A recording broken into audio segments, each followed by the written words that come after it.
असून नाशिक जिल्ह्यात गेल्या 24 तासांपासून झालेल्या मुसळधार पावसानं गुरुवारी जनजीवन विस्कळीत झालं होतं।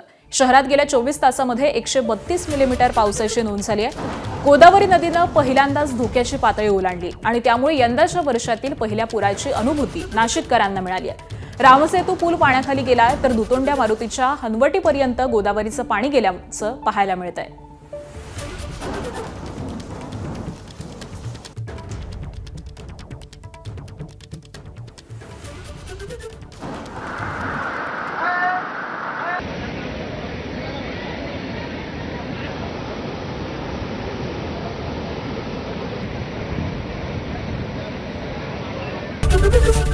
एबीपी माझा, उघडा डोळे बघा नीट।